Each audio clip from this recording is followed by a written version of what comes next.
कवयित्री कमला दास अपनी माँ के प्रति प्यार और लगाव का वर्णन इस कविता में करती हैं, जो उम्र बढ़ने के साथ बढ़ चुका है। एक बार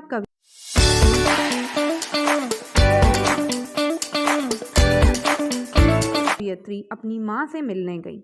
वह कोचीन वापस जाने के लिए हवाई अड्डे पर वापस जा रही थी। उन्होंने अपनी माँ को देखा, जो कार में उनके पास बैठी थी। उनकी माँ सोने के लिए उतावली थी और उनका बूढ़ा चेहरा राख की तरह रंग में धुआं था। उनका मुंह खुला हुआ था और वे एक मृत शरीर जैसा दिखाई दे रहा था। कवयित्री को एहसास हुआ कि उनकी माँ बूढ़ी हो चली है। उसने उनके लिए दर्द और सहानुभूति महसूस की। उनकी माँ को प्यार, स्नेह और देखभाल की ज़रूरत थी।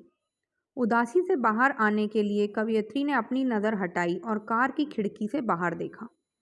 वहाँ उन्होंने युवा पेड़ों को देखा। छोटे बच्चे अपने घरों से बाहर खेल के मैदानों में भाग रहे थे।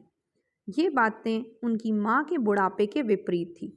उन्होंने ऊर्जा, जीवन और खुशी का प्रतीक देखा। जब वे हवाई अड्डे पर पहुंची और कवयित्री हवाई जहाज़ से रवाना होने वाली थी, तब उन्होंने एक बार फिर अपनी माँ की ओर देखा।